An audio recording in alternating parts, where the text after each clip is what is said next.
What's up? Hey, hello, everyone. Long time no see. But today, as you can tell from our background, I am in a different location. I am back at school for my junior year of college.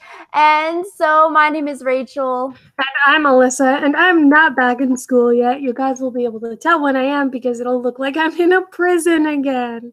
Yay!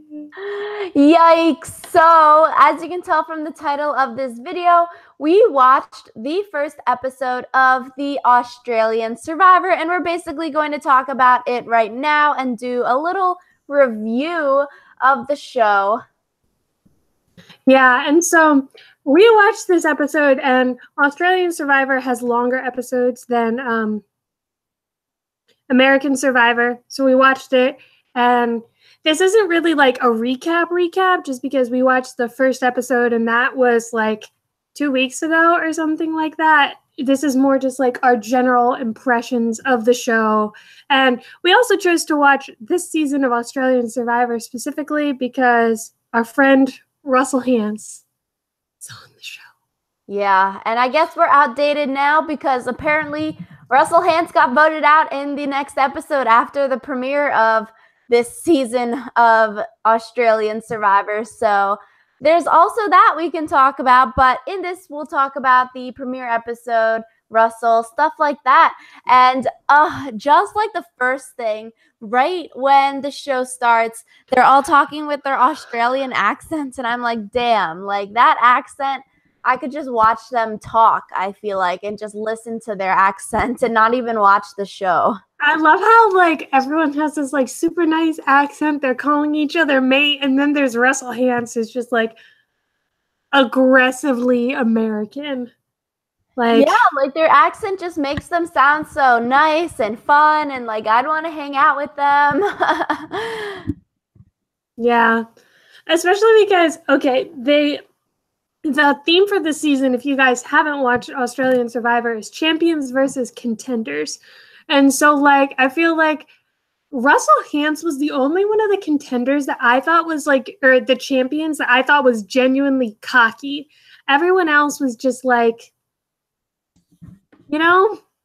Yeah, like the intros for the people were really cool. It was like, I don't know, those bachelor kind of intros where like they, go to your hometown and they talk to you for a little bit and they like insert clips from your everyday life. And like, because we aren't casual viewers, we aren't super fans of Australian Survivor, I really learned a lot about those people without even knowing anything like about the show, about the castaways on this season. So like those are really nice. And yeah, champions versus contenders, 12 champions at the top of their game and then 12 contenders, underdogs with the hunger to win. And 24 people, that's a lot of people, especially because the format of this Survivor is 50 days and then there's 24 people on this season, one Survivor. Like, A, it's longer. B, there's more people, and then C, there's less money. So the chances of you winning are just that much more difficult. Yeah, I feel like it's so unfair that they play longer for half the amount of money. Like, that would just bother me. Yeah, so it doesn't even like even out to anything better. You do more work and you have to eliminate more of your peers, and then you get $500,000. Yeah, it's okay, but like the thing that bothered me the most about this episode was Russell Hantz. Like,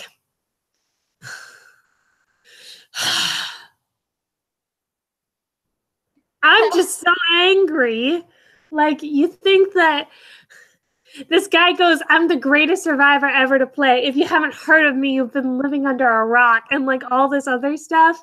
And I'm like, honey, you played 3 times and did not win a single time. There is something wrong with you.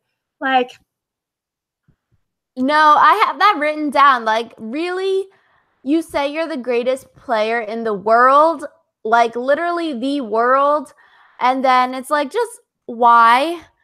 like you said, all of the other champions where there's Olympians, rugby players, army veterans, and like there's some really impressive badass women, and even the people on the Contenders, like they aren't losers by any means, and they're also like cool and like fun to watch as well. And like no one's super cocky, even the Olympian people that like are the best in their field, in their game. And then you have Russell like basically bragging about something that like isn't really that important to brag about. Like, okay, sure you played American Survivor, but like you said, you never won. So yes, you can be like, the jury was bitter. He brought up Natalie White, but like, okay, it's still the jury and that's how the game is played. If you're dissing the game like that, like, are you really a true fan of the game if you can't even accept the outcome of the game? Yeah, and I feel like the thing about Russell is that he's playing the exact same game every time. Like he wanted to be in an alliance with the pretty girl who he thinks he can manipulate. And I feel like that is what happened with Natalie and to some extent with Parvati. Like, no, I have that written down. Like he's just repeating what he's done in the other seasons, and that's probably why he got voted out early. Like he attached to Monica, said she's just a pretty face, poor thing. And that's just like, that's so rude. Like, okay, Russell. And then like you're attaching to the pretty girl and maybe like the dumber guy that he found on that tribe.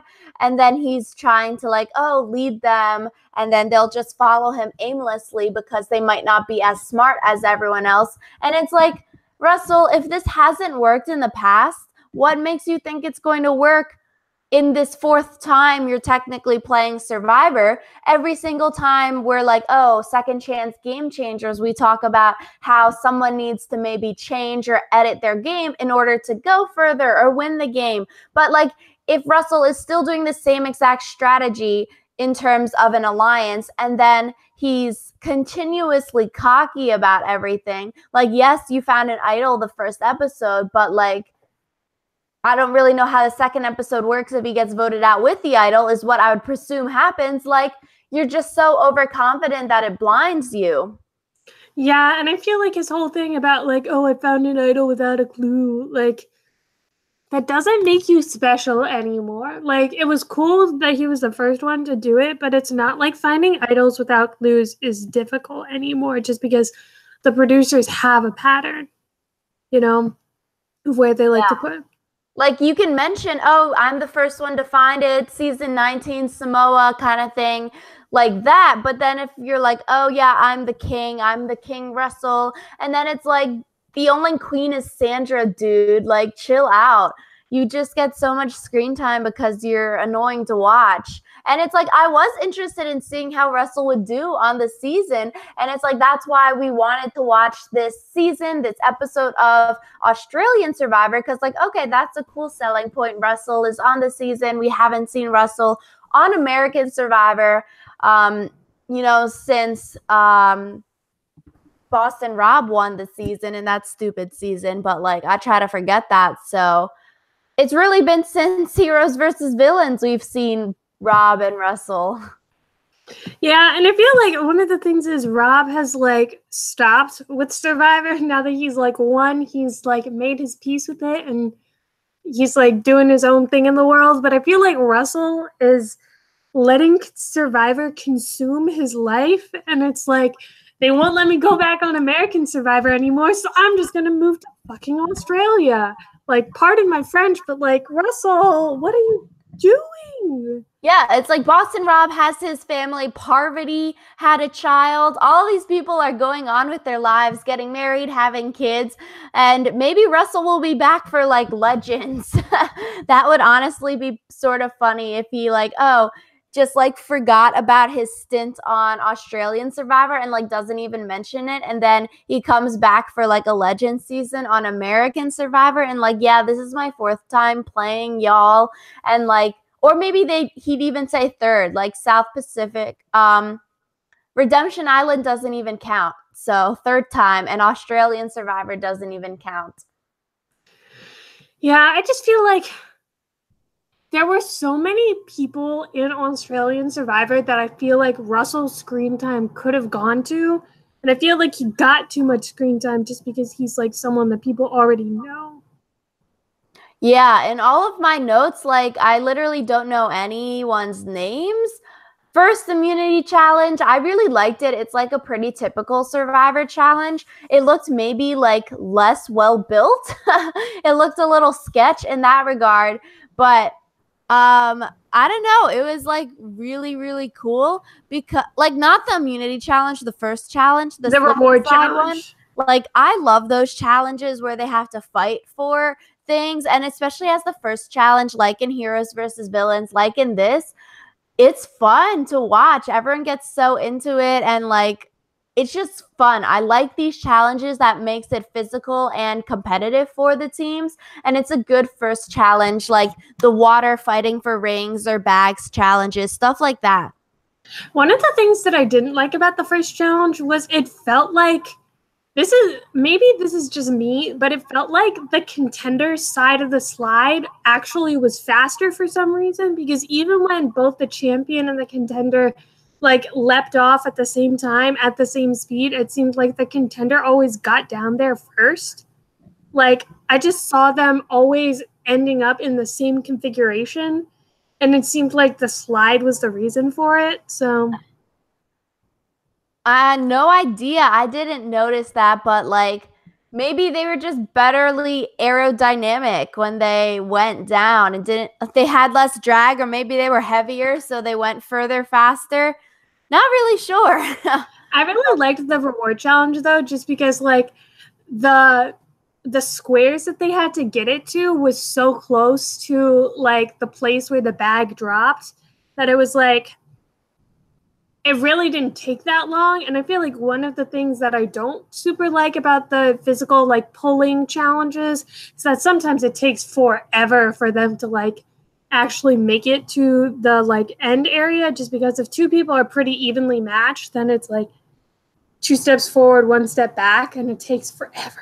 So I like that it was super close, because then it's like all you really needed was one good tug to just like throw someone. So Yeah, and like there's more strategy because of the slide. Like we saw the last person push the other person sort of out of the way when they were running to jump onto the slide.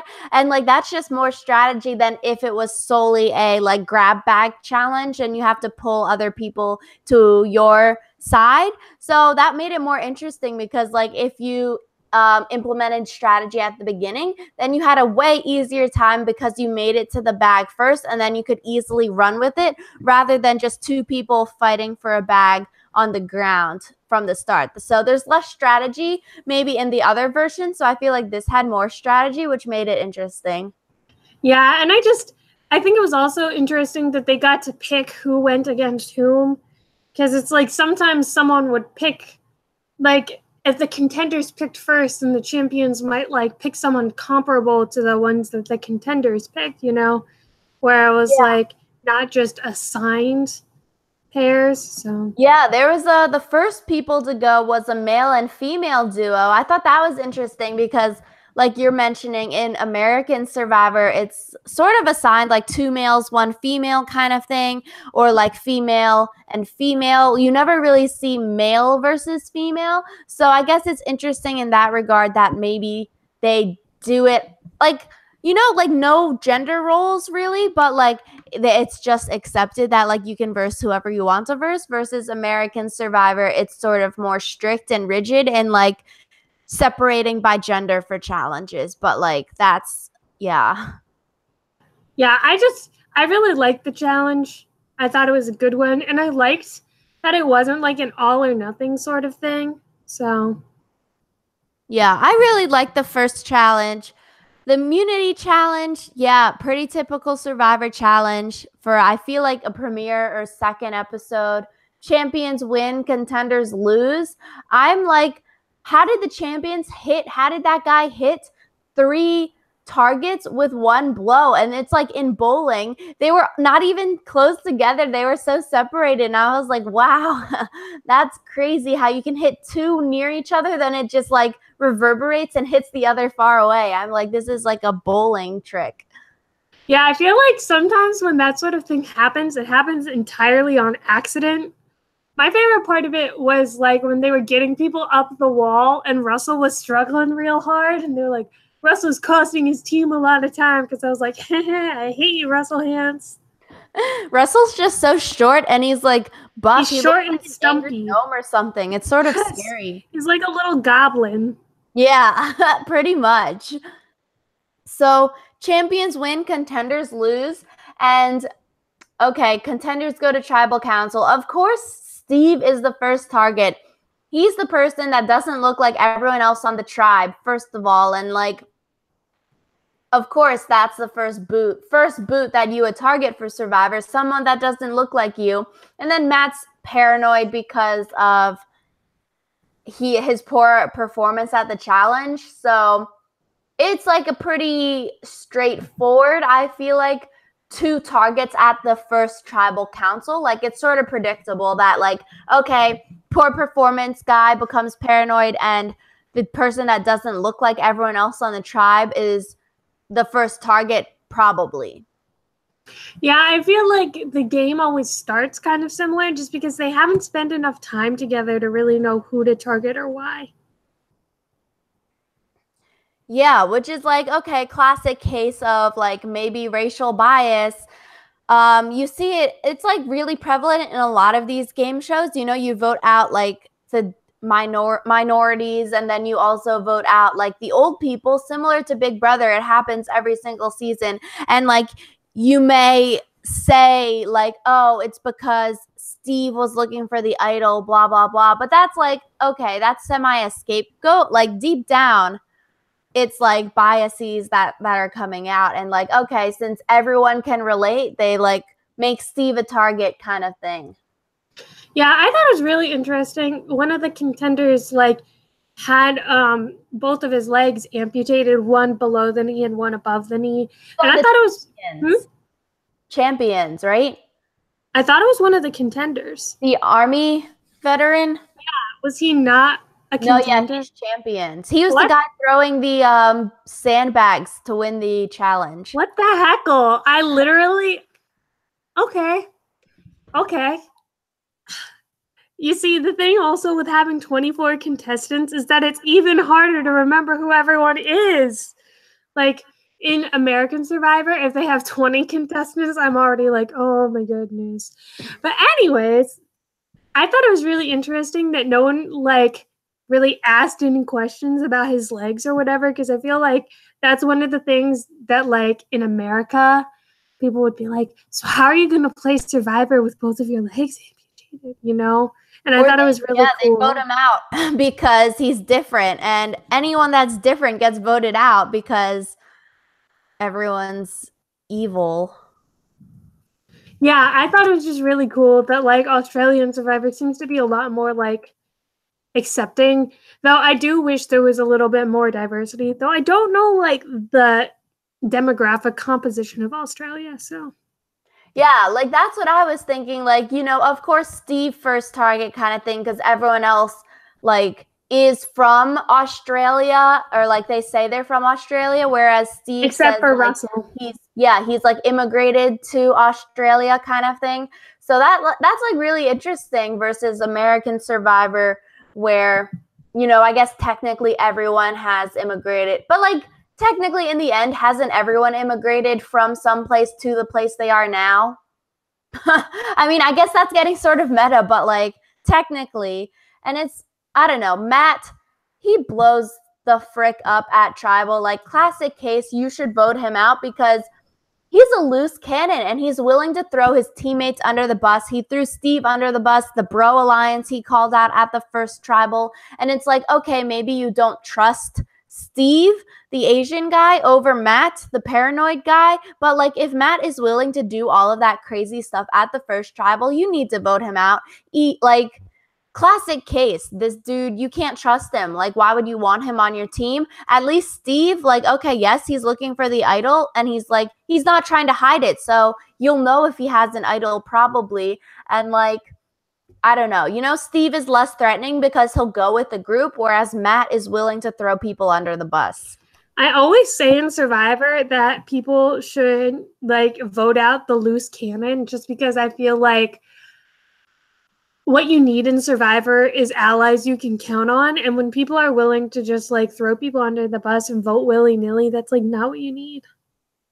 Yeah, because if they're willing to stab Steve and the Bro Alliance in the back at the first tribal, maybe, yeah, there's no allegiance there. But like, if he's willing to do that now, who's saying later on, if you're aligned with him, he won't just throw you under the bus? So I feel like loyalty is something, and I think Steve shows loyalty. He doesn't really have anyone else to go to. And like, really, Matt, it does not make sense to blow up your game at tribal. Like, you're paranoid. Like, keep your fucking mouth shut. Sorry, but like, maybe you wouldn't get voted out. And like, he was just so smug. He was just grinning at tribal and like, oh, like, yeah, Steve's going home kind of thing. Like, shut up. You're literally making the target on yourself because you keep talking. Yeah, I just like, sometimes when people on Survivor talk, it's literally painful because you're watching them dig their own hole. And I feel like that's exactly what Matt did. And yeah, like, good. Sucks for you, Matt. I like Steve better anyway, so I'm glad Steve I thought stayed. Steve was cute. He kind of reminded me of Ty. Yeah, I feel like Steve could be the underdog kind of thing. Like, those kind of underdog. I don't know. Like, what's his name from the last season? Oh, James? Is that who you're talking about? No, not any Asian people. The country one. Jonathan? Yeah, Jonathan. Like, they're sort of underestimated at the beginning, and then they like make it past a few tribals, and then they can like make it far. Yeah. The thing is, Jonathan was like, God bless that boy's soul, but like, ugh. Last season was such a mess. Oh my goodness. Yeah, pretty much. I think I like Steve, the astrophysicist. I think he was the one that was linked with Russell as like someone who's sort of dumb. But I feel like if you're an astrophysicist, you're not stupid, Russell. Like, you just... But you might be like people dumb. Yeah, I don't know. I thought he was cool. I like the army guy. And yeah, there's so many badass females. I feel like it'd be something cool to watch. I also really liked the rugby dude. I don't remember what his name was. Neither do I. They all sort of blend together. Yeah, well, I liked him. Some sort of sport.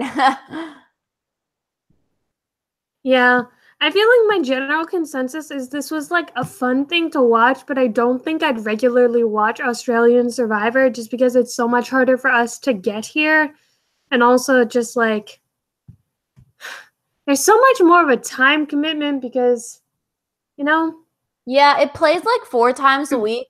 Big Brother is already 3 times a week. I don't have enough time to watch something for 7 days. So this was our review of the Australian Survivor. I don't know why my lighting's so bad. I'll try to fix it sometime. But like, it was a fun watch. I think if we had more time, we would definitely maybe watch it and be more invested.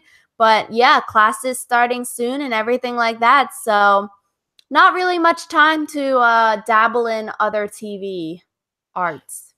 Yeah, but if you guys want us to do more videos about Australian Survivor or you want other videos about other things, let us know down in the comments below because we like making stuff that you guys want to watch because it's what we do. Yeah, so we will see you all next week. Bye. Bye.